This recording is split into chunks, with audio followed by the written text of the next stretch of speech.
అందరికీ నమస్కారం. 10వ తరగతి పరీక్షల్లో రెండవ పరీక్ష అయినటువంటి హిందీ పరీక్షలో ఏ విధంగా మంచి మార్కులు సాధించాలి, అలాగే చక్కనైనటువంటి ఒక జీపీఏ సాధించడం ఎలా, అందులో ఉన్నటువంటి ఒక పరీక్షల్లో మెలకువల్ని గురించి మనతో చర్చించడానికి ఇప్పుడు మనతో శ్రీ ఉమర్ అలీ గారు ఉన్నారు. ఉమర్ అలీ గారు టెక్స్ట్ బుక్ రైటర్, అలాగే అనేక వర్క్షాప్స్లలో కూడా పాల్గొని సబ్జెక్ట్ డెవలప్మెంట్ యాక్టివిటీస్లో ఉన్నారు. వారు ఇప్పుడు మనతో ఉన్నారు. వారితో కలిసి ఏ విధంగా మంచి మార్కులు పొందటం అనేటువంటి ఒక విషయాన్ని తెలుసుకుందాం. నమస్కారం ఉమర్ అలీ గారు. నమస్తే చారి గారు. ఈ రాబోయేటువంటి ఒక 10వ తరగతి పరీక్షల్లో సాధారణంగా అందరూ హిందీ సులభం అనుకుంటుంటారు, కానీ కొంచెం దానిపైన ప్రత్యేకమైనటువంటి ఒక ఫోకస్ ఇవ్వాల్సిన ఒక అవసరం ఉంది అని మీరు అభిప్రాయపడుతున్నారు కనుక మరి ఆ విషయాలన్నీ కూడా మాతో వివరించండి. హిందీ సులభం అనేది ప్రజల లోపట, అంటే ముఖ్యంగా విద్యార్థుల లోపట విషయం నాటుకొని పోయింది. కానీ ఏ విషయం కూడా మనం చదవనంత వరకు సులభం కాదు. చదివితేనే ప్రతి విషయం మనకు సులభం అవుతుంది. క్షుణ్ణంగా చదవాలి అని చదవాలి. నేను ముఖ్యంగా విద్యార్థులను ఈ పరీక్షా సమయంలో కోరేది ఏమనంటే, మిగిలి ఉన్న ఇప్పుడు ఈ సమయంలో ఖచ్చితంగా టెక్స్ట్ బుక్లో ఉన్నటువంటి పాఠాన్ని ఒకసారి క్షుణ్ణంగా చదివి అందులో ఉన్నటువంటి ముఖ్యమైనటువంటి అంశాలను, మనం ఇంగ్లీష్లో అయితే కీవర్డ్స్ అంటాం, ముఖ్య బిందువుకు यदि हम पढ़ेंगे तो वो हमारे लिए बहुत ही సార్థక్ సాబిత్ హో సక్తా హై.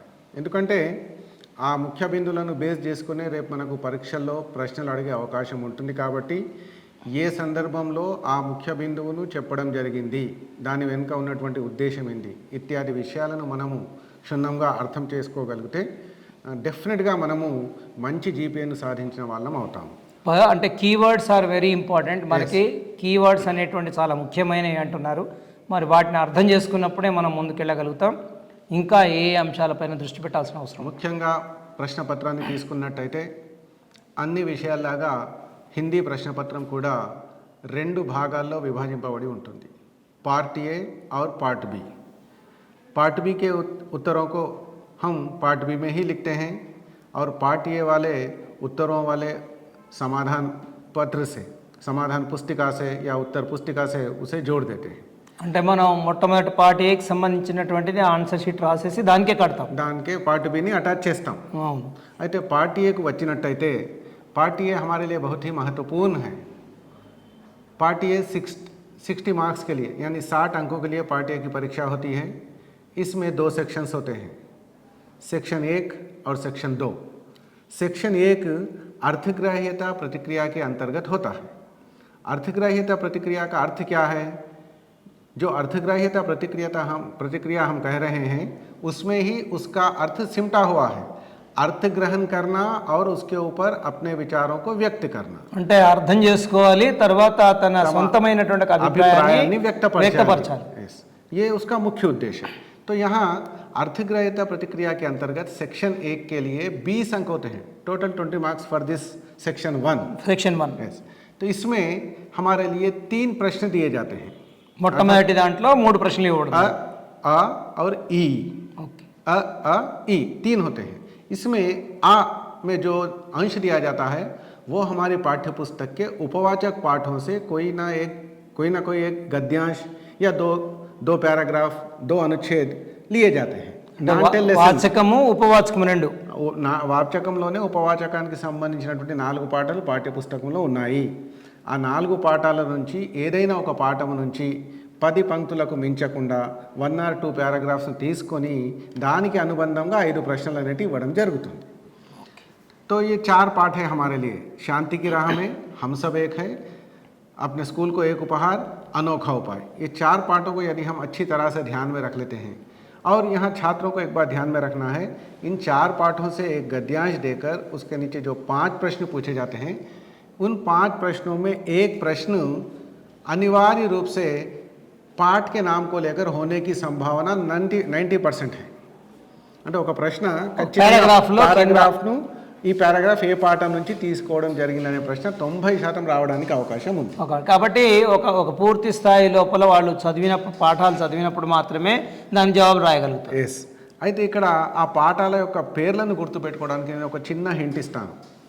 శాంతికి రాహమే పాఠం తీసుకున్నట్టయితే ఆ పాఠంలో శాంతి అనే పదము చాలాసార్లు ఉపయోగించబడింది. దాంతోపాటు నెల్సన్ మండేలా మరియు మదర్ థెరీసా గురించి అక్కడ చెప్పడం జరిగింది.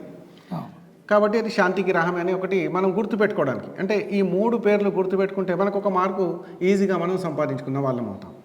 అదేవిధంగా హమ్ సబ్ ఏక్ హై పాఠంలో తీసుకున్నట్టయితే డాక్టర్ బిఆర్ అంబేద్కర్ గురించి చెప్పడం జరిగింది. అదేవిధంగా అప్నే స్కూల్కు ఏక్ ఉపహార్ హై పాఠం తీసుకున్నట్టయితే రాజు అనే ఒక వికలాంగ్ बालक को लेकर वहाँ उस पाठ में एक कहानी के रूप में उस पाठ को दिया गया है. Physically challenged student. और एक अंतिम पाठ है अनोखा उपाय. इस पाठ के अंतर्गत भी राजा कुमार वर्मा, राजा सत्य सिंह, महारानी, राजगुरु इत्यादि पात्र बताए गए हैं. तो जब उनकी बात आती है तो हम याद रखते हैं कि अनोखा उपाय. तो ये कहने का उद्देश्य ये है कि हम पाठ का नाम के साथ साथ पाठ को अच्छी तरह से पढ़ते हैं, पाठ के शब्दावली पर ध्यान देते हैं. तो यहाँ ये 5 प्रश्नों के उत्तर देना हमारे लिए कोई कठिन कार्य नहीं है. పాఠ్యాంశాన్ని చదవాలి, అందులో ఉన్నటువంటి కీవర్డ్స్ని గుర్తుపెట్టుకోవాలి, దాని తర్వాత దాన్ని అర్థం చేసుకున్నట్టయితే ఎలాంటి ఇబ్బంది ఉండదు. और छात्र अधिकतर एक गलती ये करते हैं कि प्रश्न एक होता है, उत्तर एक लिखते हैं. ప్రశ్న వేరే ఉంటుంది, జవాబు వేరే రాస్తారు. నేను చెప్పేది ఏంటంటే పిల్లలకు ప్రశ్నలోనే దాదాపు సగం జవాబు మనది ఉంటుంది. కేవలం ప్రశ్నలు సూచించేటువంటి పదాన్ని ఆ ప్రశ్నలో నుంచి తీసేసి కావలసినటువంటి బిందువును అంశాన్ని అక్కడ జోడిస్తే परफेक्ट आंसर అయిపోతుంది. అది కూడా वो वाक्य प्रयोग के रूप में होता है. और जहाँ तक संभव हो सके छात्र इस सेक्शन में वाक्य प्रयोग के माध्यम अर्थात पूरे संपूर्ण वाक्य में लिखना चाहिए. పూర్తి వాక్యాల్లో ఆన్సర్ రాయాలి అంటారు. ये उपवाचक पाठ से 5 प्रश्न 5 अंक है. फिर आ बिट के अंतर्गत अपठित गद्यांश दिया जाता है. गद्यम. ये अपठित गद्यांश कहाँ से भी ले सकते हैं और इसके नीचे भी 5 प्रश्न दिए जाते हैं. ये अपठित होने के कारण इसके लिए अंक दुगने कर दिए गए हैं, डबल 10 मार्क्स.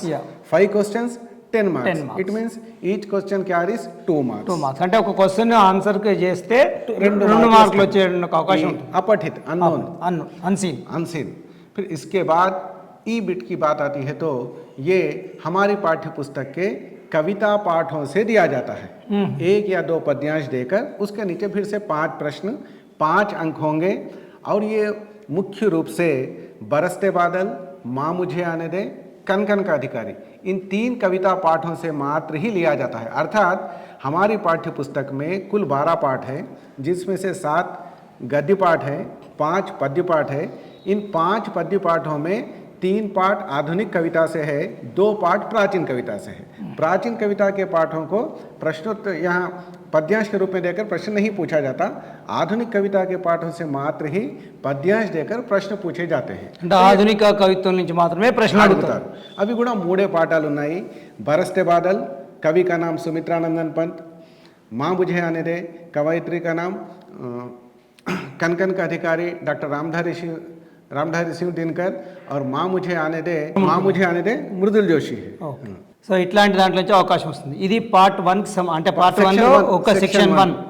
మరి సెక్షన్ 2కు సంబంధించిన అంశాలు ఏంటి? సెక్షన్ 2లో వెళ్ళిపోతే మరొకసారి నేను సెక్షన్ 1లో మొత్తం 15 ప్రశ్నలు ఉంటాయి.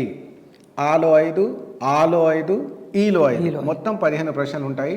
నేను విద్యార్థులను కోరేది ఏంటంటే వీలైనంత వరకు ఈ 15 ప్రశ్నలకు సీక్వెన్స్లో రాయడము ఉత్తమము, మంచిది. అంటే సీక్వెన్షియల్ ఆర్డర్లో రాస్తే బాగుంటుంది. అంటే వాల్యుయేషన్ చేసే అతనికి కూడా వాల్యుయేటర్కి చాలా సులభంగా ఉంటుంది, ఒక మంచి ఇంప్రెషన్. కనీసం ఈ 15 ఒక దగ్గర రాయకున్నా ఒక్కొక్క బిట్లో ఉన్నటువంటి 5 సమాధానాలు మాత్రం ఒక దగ్గర ఒక బిట్కి సంబంధించింది ఒక చోట రాయమన్నట్టు మంచిది. ఇది మాత్రం విద్యార్థులు గమనించుకోవాలి. ప్రశ్న నంబర్ కూడా సరిగా వేయాలి. ఇది ఒకటి చాలా ముఖ్యమైన అంశం. తర్వాత స్కోరింగ్ అంశం. ఈ 20 మార్కుల్లో విద్యార్థులు మ్యాక్సిమం మార్క్స్ ఇక్కడ స్కోర్ చేయొచ్చు. నిజంగా చెప్పాలంటే హిందీలో పాస్ కావడానికి ఈ ఒక్క సెక్షన్ సరిపోతుంది. ఏది సెక్షన్ 1 3 సెక్షన్ సరిపోతుంది. 20 మార్కులు అంటే మంచి పిల్లవాడు ఉంటే 20కి కనీసం 19 మార్కులు కళ్ళు మూసుకొని సంపాదించుకోవచ్చు. ఎందుకంటే పారాగ్రాఫ్ చదవాలి, అర్థం చేసుకోవాలి, దానికి సమాధానాలు రావాలి. Now come to section 2. స్వరచన మరియు సృజనాత్మకత దీనిలో రెండు ఉంటాయి सेक्शन 2 की बात जब करते हैं सेक्शन 2 के लिए 40 अंक है 40 marks first bit 20 marks second bit 40 marks 60 marks part हो जाता। तो ये 40 अंकों के लिए यहाँ देखिए इसको अ और आ दो भागों में फिर से बांटा गया है 40 अंकों। ओके आ के लिए 16 अंक निर्धारित है। రెండు సెక్షన్లు ఉంటాయి మొట్టమొదటి సెక్షన్లో ఆ అని ఉంటుంది దాంట్లో 16 మార్కులే ఉంటాయి।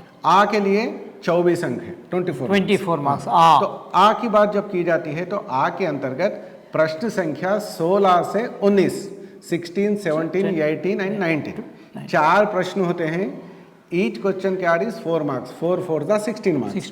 और ये चार प्रश्न पाठ्य पुस्तक में दिए गए मुख्य पाठों से पूछे जाते हैं। यहाँ एक नियम ये है कि 2 प्रश्न पद्य भाग से होंगे 2 प्रश्न गद्य भाग से अनिवार्य रूप से। రెండు ప్రశ్నలు పద్య భాగం నుంచి రెండు ప్రశ్నలు గద్య భాగం నుంచి ఉంటాయి ఖచ్చితంగా అడుగుతారు।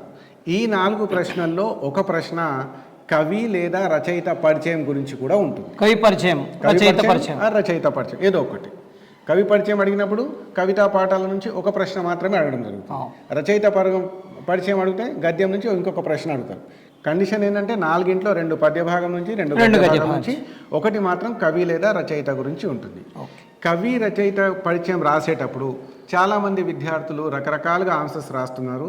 ముఖ్యంగా విద్యార్థులకు చెప్పేది ఏంటంటే ఒక కవి కానీ ఒక రచయిత గురించి కానీ మనం రాసేటప్పుడు అతని పుట్టుక బాల్యం నుంచి స్టార్ట్ చేసి అతని యొక్క ప్రాముఖ్యత ఏంటి గొప్పతనం ఏంటి అతని ఏ రంగంలో నిష్ణాతుడు అది తెలియజేస్తూ రచనలు బిరుదులు పురస్కారాలు చివరికి చనిపోయింది అది రాస్తే ఈ సీక్వెన్స్తో రాస్తే చాలా ఉత్తమం। అయితే విద్యార్థులు పాయింట్ వైజ్ 1 2 3 4 5 అని రాయొచ్చు లేదంటే ఒక పారాగ్రాఫ్ లాగా అయినా రాయొచ్చు। పారాగ్రాఫ్లో అయినా కూడా ఈ అంశాలు అయితే ఉండాలి। ఈ అంశాలనే దృష్టిలో పెట్టుకొని ఈ క్రమంలో రాయాలి। ये सेक्शन 2 में आ के लिए है 2 पद्य भाग से 2 गद्य भाग से ये 4 प्रश्न होंगे। फिर उसके बाद आ की बात चले जाती है तो यहाँ लॉन्ग क्वेश्चंस यहाँ 3 प्रश्न दिए जाते हैं। Question number 20 21 and 22 21 okay. इससे पहले जो परीक्षा प्रश्न पत्र होता था उसमें हर प्रश्न के लिए अलग अलग नंबर दिया जाता था। लेकिन पिछले वर्ष से क्या कर दिया गया है पद्य भाग के 2 प्रश्नों के लिए एक ही नंबर गद्य भाग के 2 प्रश्नों के लिए एक ही नंबर और सृजनात्मकता वाले प्रश्न के लिए एक अलग नंबर दिया जाता है।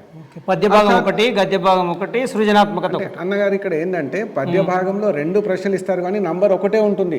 ఫర్ ఎగ్జాంపుల్ క్వశ్చన్ నంబర్ 20 बरसते बादल कविता को ध्यान में रखते हुए प्रकृति के सौंदर्य को वर्णन अपने शब्दों में कीजिए ఆర్ అథవా యా అని ఇచ్చేసి ఇంకొక ప్రశ్న అనేది అక్కడ ఇవ్వడం జరుగుతుంది। సో మనం ఒకటే నంబర్ రాస్తే ఏ ప్రశ్న అయినా చూసుకుంటారు। అంటే 2 ఒకదాని మీద ఆర్ అని ఇస్తారు కాబట్టి ఈ ప్రశ్న లేదా ఈ ప్రశ్న ఏది రాసినా ఆ నంబర్ మాత్రం ఒకటే నంబర్ ఉంటుంది। ఈ విధంగా పద్య భాగం నుంచి 2 గద్య భాగం నుంచి కూడా 2 ఇస్తారు సృజనాత్మకత నుండి కూడా 2 ప్రశ్నలు ఇస్తారు। ప్రతి దానిలో ఒక్కొక్కటి మాత్రమే రాయాలి ప్రతి ప్రశ్నకు 8 మార్కులు। ఇక్కడ రాసేటప్పుడు పద్య భాగంలో అడిగినటువంటి ప్రశ్న యొక్క సమాధానం రాసేటప్పుడు విద్యార్థులు గుర్తుంచుకోవాల్సింది ఏంటంటే प्रश्न के स्वभाव को अच्छी तरह से समझकर क्या पूछा गया है उसके बारे में विवरण देना उचित होगा। ప్రశ్నను చదివి దాని స్వభావాన్ని తెలుసుకొని అర్థం చేసుకొని దాని నేరుగా సమాధానం మాత్రమే రాయాలి। अधिकतर छात्र क्या करते हैं कविता पाठों से प्रश्न पूछे जाने पर कवि परिचय को लेकर ही 7-8 पंक्तियां लिख देते हैं जिससे क्या होता है उत्तर की लंबाई बढ़ जाती है। जहां उत्तर की लंबाई बढ़ जाती है वहां त्रुटियां अधिक होने की संभावना बढ़ जाती है। त्रुटियां अधिक होती है तो अर्थ में गड़बड़ हो जाती है अंक कटने की संभावना बनती है అర్థం మారిపోతుంది। అందుకే కవి పరిచయానికి అంత ప్రాధాన్యత ఎస్సే టైప్ ఆన్సర్లో ఇవ్వాల్సిన అవసరం లేదు।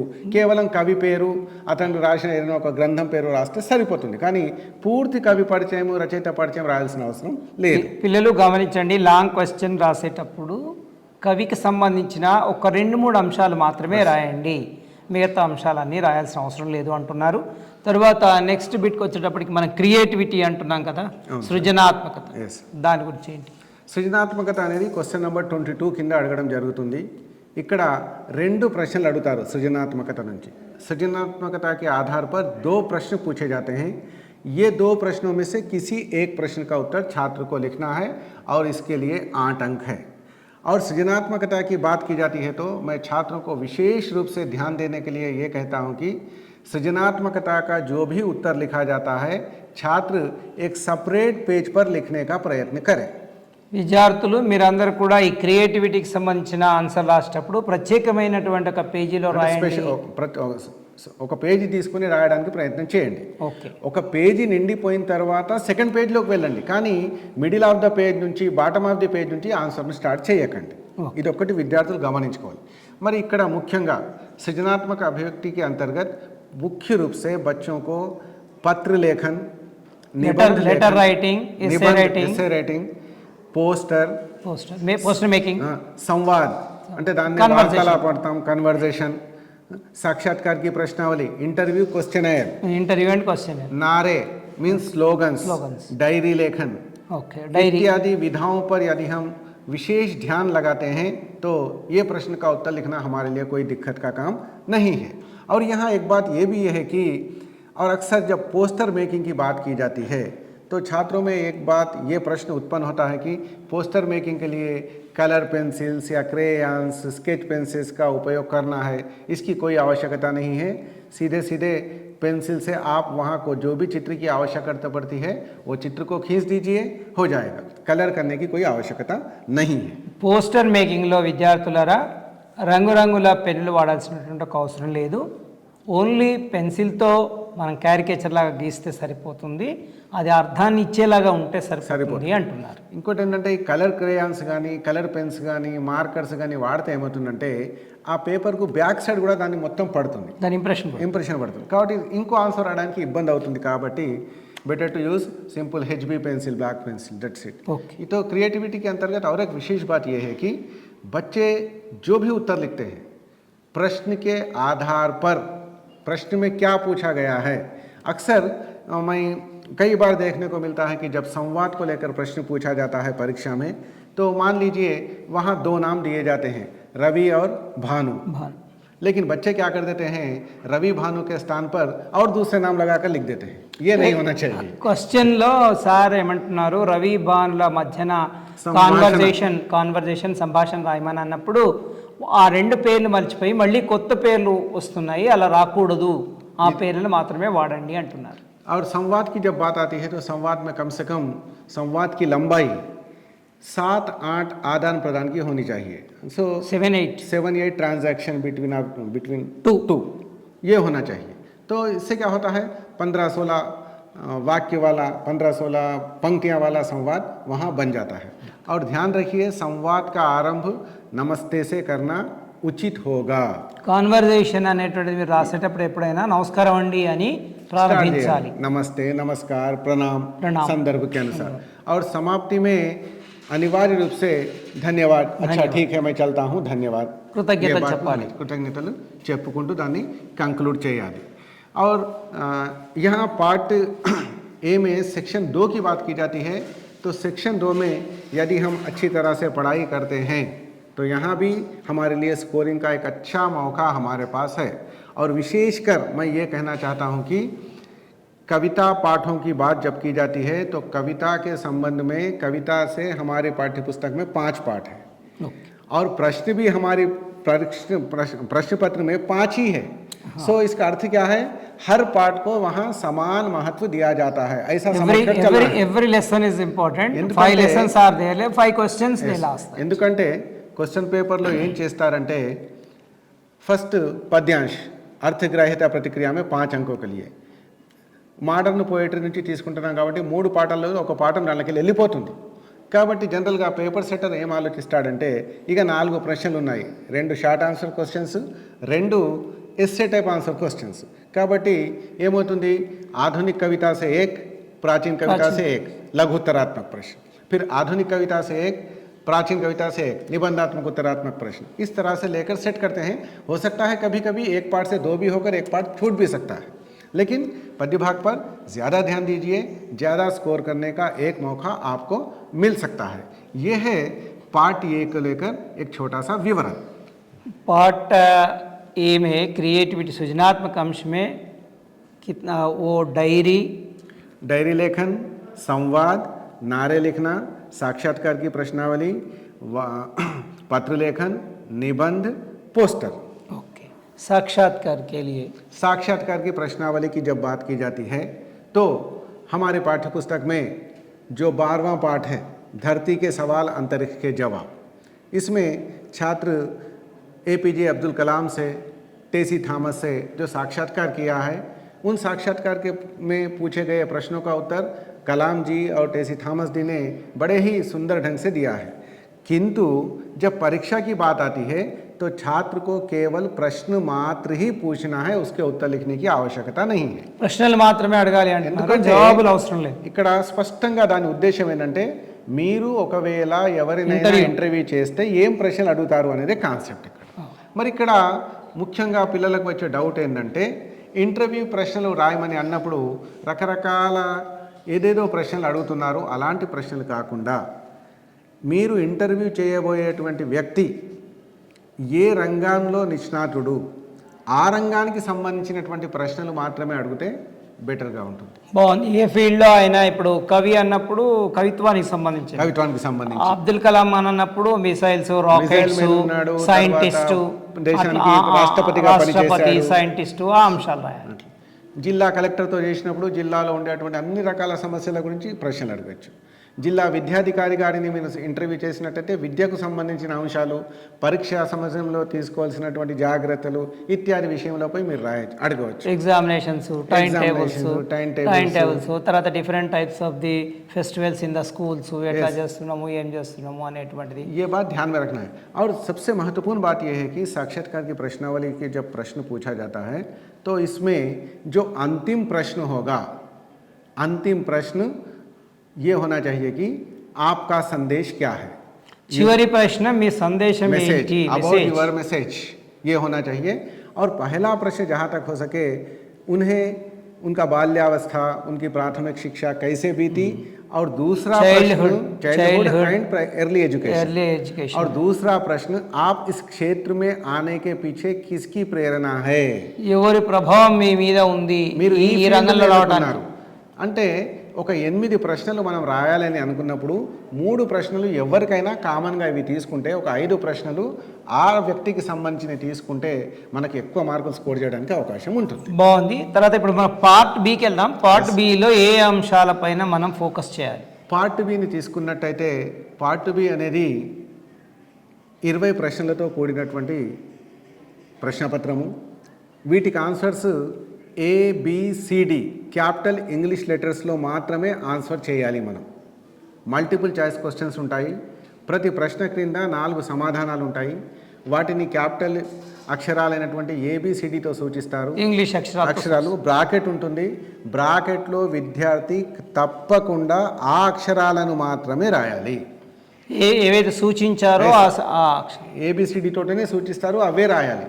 కానీ చాలా సందర్భాలలో చూడడం జరిగింది, విద్యార్థులు ఏం చేస్తున్నారంటే ABCDs के स्थान पर अ आ इ ई क ख ग घ 1 2 3 4 స్మాల్ ABCD ఇవి ఇలాంటి రకరకాల ఎక్స్పెరిమెంట్స్ చేస్తున్నారు. చిన్నారులు దయచేసి ఇలాంటి పొరపాటు చేయకండి. అందులో ఏవి ఇచ్చినటువంటి ఒక లెటర్స్ అయితే క్యాపిటల్స్ మాత్రమే వాడండి. ABCD 4 ఉంటాయి. ఆ 4లో క్యాపిటల్సే వాడండి. సీని అలాగే రాస్తారు, ప్రాబ్లం ఏం లేదు. ఓన్లీ దగ్గర ABD మాత్రమే. ఇంకొక విషయం ఏంటంటే కొంతమంది ఇంకేం చేస్తున్నారంటే ఇంకా ముందుకెళ్ళి ఆ ఆన్సర్ను తీసుకొచ్చి ఆ బ్రాకెట్లో రాయడానికి ప్రయత్నం చేస్తున్నారు. Don't write the answers in the objective type, only letter तो सूचित आंसर को उत्तर को सूचित करने वाले संकेत को मात्र ही आप कोष्टक में लिखना है. ये एक बात है. और रही दूसरी बात, कुछ छात्र क्या करते हैं, आंसर्स को पेंसिल से लिखते हैं. पेंसिल तो रायकूडదండి, पेन तो मात्रమే రాయండి. ब्लू और ब्लैक. और दूसरी बात, ऊपर स्पष्ट रूप से निर्देश दिया जाता है, काटे गए दोहराए गए उत्तरों को जांचा नहीं जाएगा कहकर दिया जाता है. అంటే రీరైట్ కానీ, ఓవర్ రైటింగ్ కానీ, రీరైటింగ్ కానీ, కట్టేయటం కానీ ఇవన్నీ ఏమీ ఉండదు. ఒకవేళ పొరపాటున ఏదో ఒకటి అయిపోతే, ఒకటి అర అయిపోతే మాత్రమే అప్పుడు ఏం చేయండి అంటే సింపుల్గా మీరు రాసినటువంటి ఆన్సర్ను, ఫర్ ఎగ్జాంపుల్ ఏ రాశారు, ఆ ఏను ఇంటూ గుర్తు పెట్టేసి పక్కకు మరొక బ్రాకెట్ పెట్టి అక్కడ బి అయితే బి, సి అయితే సి అని రాయండి. ఏదో ఒక దానికి రాస్తే కన్సిడర్ చేస్తారు, కానీ అన్ని ఆన్సర్స్ అట్లా చేద్దామంటే కూడా బాగుండదు, చూడడానికి ఎబ్బెట్టుగా ఉంటుంది.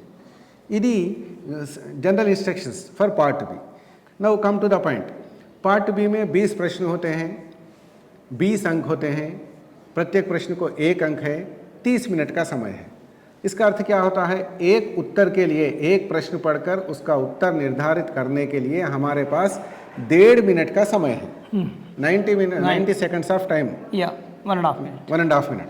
तो हमें क्या करना चाहिए, यहाँ भी बच्चे एक गलती करते हैं, प्रश्न को अच्छा नहीं पढ़ते, आधा अधूरा प्रश्न पढ़ते हैं, पहले उत्तर को देखते हैं, चलो यही राइट है कहकर ए लिख देते हैं. అంటే ప్రశ్నలను క్షుణ్ణంగా చదివిన తర్వాత మాత్రమే ఆన్సర్ రాయాలి, అది కూడా తొందరపడి రాయకూడదు. అన్నగారు ఇంకోటి అది కూడా ఏంటంటే 4 ఆన్సర్స్ చదివిన తర్వాత విచ్ వన్ ఈజ్ కరెక్ట్, ఆ 4గింట్లో ఏది కరెక్ట్. ఎందుకంటే ఇచ్చిన ఒక్కొక్క సందర్భంలో 4 సమాధానాలు కూడా ఆ ప్రశ్నకు దరిదాపులోనే ఉంటాయి, దగ్గరగా ఉంటాయి. కానీ ఏది పర్ఫెక్ట్గా మ్యాచ్ చేస్తుంది, ఏది పర్ఫెక్ట్గా సూట్ చేస్తుంది నిర్ధారించుకున్న తర్వాతనే ఆన్సర్ రాయాలి.